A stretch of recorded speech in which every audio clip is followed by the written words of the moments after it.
and all that. I'm in my heyday. That's a straw hat with all white, interior all black. All that stun talk, but where the bars at? She know no better. Shorty mad cause her flow so regular. Classic league, ain't with no extra. Flow cold like I ain't want no sweater. Crossing here in that polo sweater. I'm coached out, yeah, I love that leather. How would you handle, and I know you just named your top 5, and there's gonna come a time, of course, when you get in the game or you get real big, you know, cats start trying to diss, you know. So how would you handle Don't do it. a diss track? Don't do it. Don't do it. Let me look in the camera. Don't do it. Any rapper try to start beef with me on the track, they're done. Done. I'm not gonna ignore it. I'm not gonna act like I didn't hear it. I'm not gonna play the cool route. You're done. And you're hearing that from B-Class. If you diss me and release your track at 10 o'clock in the morning, I'm responding at 10 o'clock at night. And that's just how it's gonna be. But my music doesn't warrant anything like that. It doesn't warrant for somebody to try to come at me lyrically. Right. I'm not, because I don't condescend very much. You know, other rappers and stuff like that, I don't condescend. So why would you want to come at B-Class, right? Right. What if it's not a lot of braggadocious rap? It's not a lot of you know, talk, like I said, talking down to people. So what makes you feel like you want to come at me? Right? So it's even more motivation. Okay, I haven't done anything to you. Haven't said anything about you. You want to play with me? You want to play? Okay. Well, you know, that's the type of game hip hop is, because cats still, they try to come at you. And over the years, I've seen a lot of rappers take things, blow them out of proportion, and they just got completely destroyed by another rapper. You're talking about press clippings. They take something the wrong way and they just explode. Right. Yeah, but see, now things changing now anyway. If I say something in this interview, you know, and then my career takes off and people going back looking at my old stuff and they watch this interview and they take something the wrong way, like my top 5, why wasn't I in there? And they feel the need to go in the studio and say my name, you messing up your money. I'm gonna destroy you. Next question. That's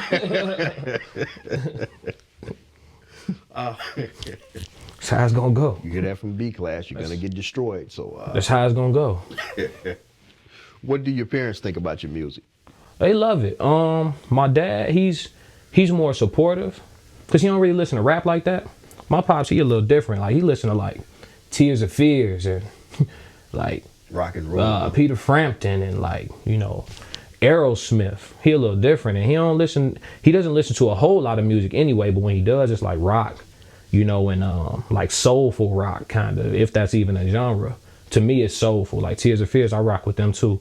My mom, she's more music. She's very musical. She always playing some music, always listens to some music. So she really loves it. She loves my music. Like she makes up line dances to songs. She be in the kitchen playing my music, stepping, you know, so they love it. They like the fact that I don't use profanity in the music. It just makes it easier on their ears. You know, they're a little bit older. They don't want to hear all of that. So, but yeah, she know the words. Hey, my mom, she one of my top 5 biggest fans. I can't give her biggest fan. I got one number 1 fan. His name is Cassius Scott. That's my brother too. Like I'm my own right hand man. That's my left hand though. Okay. Like musically, it's nothing you gonna ask him. You could interview him about me right now. But yeah, my parents, they love it. Oh, that's great, man. That's great. And just, you mentioned the fact, no profanity. You chose to go that route, which I think is awesome because, you know, you got so many rappers out there that think they gotta, you know, use profanity just to put out this certain image. Right. But, you know, I noticed that there's no profanity in your music and you're still killing it on every track. Yeah. You know, so, and that's great, man. That's great because kids need a positive role model. What made you choose that route, since so many rappers, they go the route of using profanity, they gotta be hard, what have you. You chose not to. So why did you do that? Honestly, it's not something I really thought about. I don't believe in curse words. Like when I say that, I mean, I don't believe in the curse words. Like, I'm only 27. Who how long ago was it, or who was it that said this list of 5 words, these are the curse words, and no matter how you use them, you're cursing. You see what I'm saying? I don't believe in that. I used to ask my mom when I was little, I say, if I stub my toe and I say, dang, you're gonna ask me if I'm okay. But if I stub my toe and I say, damn, you're gonna hit me in my mouth. What's the difference? My toe just hurt. You see what I'm saying? It's stupid to me. Like, I really don't believe in curse words, but I think a curse, to curse at somebody is to say something offensive intentionally. And that could be a plethora of things, right? So as far as why I don't use what society considers profanity in my music, it's just really because I pride myself on being articulate. Like I told you at the beginning when we first started talking, I'm everybody. Like, you know, my whole family is either from the South, Mississippi, Alabama, Arkansas, or Chicago. So everybody that I was around when I was growing up, even though I moved out of Chicago, they talk like people from Chicago. So every once in a while, you might hit me when I'm laid back chilling. You hit me, it was good. And it's real slang and real slurred, and I'm just laid back chilling. That's how I talk. But if you hear me get passionate about something, then I get extremely articulate. And I may speak to you like this. Yeah, Jamie, what I'm trying to do, I was trying to tell him that this, and this, you know, I'm everything. I'm a multitude of different things. So with that being said, I pride myself on being articulate. There's no need for me to curse in my music. I have a lot to say. Curse words are just taking up space where I could be saying something. You see what I'm saying? So instead of me putting the B word at the end of every line or starting every word with, you know, nigga or whatever it is, right? I could be saying something else that's a lot more useful to what the song is about. I have a lot to say. So curse words, they're really in the way. They're in the way. And as far as, I think curse words can be used strategically. There are some artists that use them very strategically to show and express emphasis about how they feel about something, but I do that with my tone. So if you listen to, let me give you a song, Loyalty, right? So the second verse start off, and it's kind of cool. Like I say, my best friend smashed my ex and they don't think I know. Truth be told, I seen it from the go. You listening to it, you can see me now, but when you listening to it, you can't see me, but you could probably see my face. Like you can imagine how, yeah, truth be told, I seen it from the go. Last thing I ever be again is naive. Truth teller, last of a dying breed. Legendary. By it now, oh, you hear the switch? No curse involved. Legendary. By any means necessary. You want to reach me, you got to speak to my secretary. My heart colder than, you can feel it now. You see, you probably just now. Oh, correct. Oh, hold on. Yeah, I'm hold on. I'm yeah. playing it in my mind heart now. colder than February in Chicago. Then you hear that class. This Chicago. I'm from the city where bullets fly through your car door. I do that with my pitch, my tone. You know, I change it up. So I don't need to throw in a mother effer or none of that because I have other ways of showing emphasis. And that's just me. It's nothing against, I listen to, my favorite rapper is Kevin Gates. He curse. There's nothing against people who do it. I'm just saying it's not necessary for me. It's not necessary for me and my art personally. No offense to anybody else. Yeah. I think that's great, man. Yeah. So what do you want your fans to get out of your music? I want them to get what I was telling you about earlier. Life. I make life music. I don't make club music. I don't make any music to try to connect. Okay, you got some club bangers though. I have them, but see, all my music is made off feeling. I don't have any music to try to connect to anybody. So, you know, some people sit down and they listen to a beat and they say, oh, I gotta make a hit record. Oh, this is gonna go when they play this on the radio. This gonna take off. This is a radio song. Or they listen to a beat and say this is one of those, man, you gotta go straight. I don't do none of that. You know what I'm saying? I hear the beat and whatever come to me, that's what it's gonna be. And then if it happens to be no better, right? That's just what it is. Or if it happens to be corporation, that's just what it is. But I'm not sitting down intentionally trying to make that happen. You see what I mean? I'm not saying, oh, we gonna turn up to this one. Nah, it's just how I felt at the moment. You see what I'm saying? So I could have, when I wrote No Better, you listen to the skits on the album, right? Oh, absolutely. Okay. Those skits are a real conversation. Those aren't written. Really? Those aren't written. I thought those were scripted, honestly. My engineer is my witness. I called my mans on the phone, put it on speaker, we recorded the conversation, and chopped up the parts we needed. So that's why it sounded so authentic. Cat, that was on, yeah, and Sco, That's Cassius Scott, my number one fan I was telling you about. Okay. That's my brother though. It's not just I'm saying fan for the sake of what we're talking about, but that's my family. You know what I'm saying? But he didn't even know that he was on the album until the day my album dropped. Kept it a secret from him. Nobody knew. Nobody knew except me and my engineer. Album came out, he didn't even know he was on the album. He didn't even know the conversation was being recorded. He didn't even know I was in the studio when I was talking to him. Get out of here. Those skits are authentic, 100%. My engineer is my witness, Oh, I believe it. 100%. So, you know, that's just how it is. You know what I mean? So, when somebody says, you know, oh, Class, you know, I think you number one in my top 5. That's why I can't listen to people when they say, oh, you haven't done anything, or oh, you just local. Or, oh, say what you want. I'm making progress. Every day I'm taking a step forward. It may be an inch one day, another day it might be a foot, another day it might be a meter. I'm making progress. And I have 100% unequivocal belief in myself. You see how I'm looking at you? You see any doubt in me? Not a bit. None. 0. So there's people who've been rapping 10 years, 11 years, 13 years, and they can't find one person to say, you honestly, right hand to God, you're the number one rapper in the world to me. I got at least one person that feel that way. That matters. Everything matters. So when you say, what do I want my fans to get out of my music? I want them to get everything that they need. When I listen to my own music, I don't listen to the same songs every day because it's a wide range. Like I said, it's the music for all the hours that you're not in the club. So it might be a morning where I'm feeling like, you know, I'm reminiscing on things I've been through. You know, I'm thinking about, man, I'm blessed to still be alive. I'm gonna throw on Thorns, right?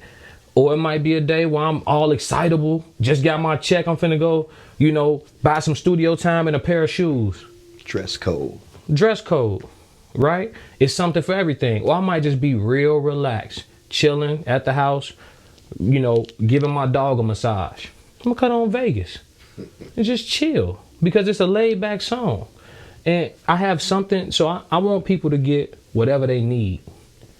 To answer your question, simply, I want them to get whatever they need because music is medicine. So you either make it or you take it, but it's medicine. And there's not enough artists out here with the proper prescription for people's ailments. If I can, just elaborate a little more. Absolutely. You've listened to the album thoroughly, right? And yes. I know it's my interview. I don't want to interview you too much, but you listened to the album thoroughly, right? Correct. Okay. Have you noticed that in the songs that you would consider to be a club banger, I'm still talking about something? Yeah. Most club bangers you hear, I don't want to throw nobody specific out there because rappers are sensitive. Mm-hmm. And I told you, somebody hear this and they come at me, it's a rap. So we're not going to throw no names out there. D-Class, right. That's not me. So I'm not going to put no names out there. But what I'm saying is, most club songs you hear, it's about a bunch of, I'm not going to say nothing, but it's about a bunch of stuff that only 1% of the population can relate to. How many people are actually rich? It's such a small, okay, so if your whole, okay, the hook is about being rich. Everybody feel rich when they're in the club. You got your best outfit on, you buying drinks. Everybody feel rich for the moment. But okay, the hook, cool. But the verses, say something. No, the verse start off, you in a Bentley coupe. You riding down the street that I can't even afford to be on. You live in a gated community. Everything is just so rich. You're not relating to nobody. You listen to Know Better? I say, if you knew better, you would do better. Hit the court, you would shoot better. Hit the range, you would shoot better. You know, that's me talking about inspiration, drive. You have to work. You want to be good? You have to work. Then I throw a little floss talk in there. You know, these Coach shoes, but it's a new era. I'm a little tipsy. Please pardon my grammar. The stakes high. Jay Alexander. My family members keep dying of cancer. These doctors are sway. They do not have the answers. I'm talking about something. You can call it a club banger all you want. I'm talking about something. You see what I'm saying? So if you notice that, I'm always rapping. I'm not taking those songs off to just talk about nonsense. For what? This music saved my life, Jamie. You understand? When I tell you I was depressed, it was to a point where I can't say people turned their back on me, because they didn't know what I was going through. But I don't know if you ever been through a dark time. It was just everybody around me that loved me. They was so focused on, oh, you change. You changing. Why you acting like this? You changing. You acting different. You acting different. I didn't need nobody to ask me about changes or tell me I was acting different. I just need you to be there regardless. And that, again, I don't fault anybody. I promise you, I don't fault nobody, because they didn't understand. But it was two people that was just there. Hey, bruh, I don't know what you on. I don't know what you on, but I'm here. You on something different. You tweaking, but I'm here. That's what I needed. And all I had was them two people and music. That lasted for a year. I had two people in my corner and music. You see what I'm saying? So with that being said, music literally saved my life. I'm talking about destructive path. Real destructive path. Driving in the car, drinking out the Hennessy bottle on the E-way. We doing 85. I don't care. I don't care. It's whatever. You know, not even on no thug or no tough guy stuff. Gun in the car. Gun in the car. You listen to Class Act? Absolutely. You heard Coming Up? We all been drinking. HB, don't shoot him. We all been drinking. HB, don't shoot him. You know, we in the car, we drunk, we got a gun on us. You know what I'm saying? It's loaded. Not that we plan on shooting anybody, just living reckless. Because I'm just tripping. You know, I'm depressed. I don't care about nothing. I never once was suicidal. I put that out there, and that's no offense to anybody who's ever had those thoughts. I never once thought about taking my own life, but I have been in a place where I didn't care about living. So, no, am I trying to commit suicide? No. But if I go out and do something stupid and death is a result, that's how I felt. There it was. That's how I felt. So it's a lot of people who haven't been in that type of space, and I'm happy for them. But because I went through that, my music can be more powerful. That's another prescription I can give out. Oh, what's your ailment? Depression. Okay, go to Class Act, listen to Dark in Here. That's gonna let you know that somebody knows how you feel. Boom. After you listen to Dark in Here, I need you to go 2 tracks up and listen to The World on My Back. That's gonna let you know that you're not the only one going through something, and somebody probably got it worse. Okay? Then when you're done being upset, you go up a couple tracks and have a little fun. Listen to Living the Life. Take your lady out. Listen to Lavish. You see what I'm saying? I got prescriptions for days. I'm a pharmacist. I'm the doctor. I got, you know what I mean? And I'm not trying to be arrogant or cocky, but I have to be honest. My art is for people who are breathing. Everybody who's breathing. Getting fly, that's nothing. Flexing on them, that's nothing.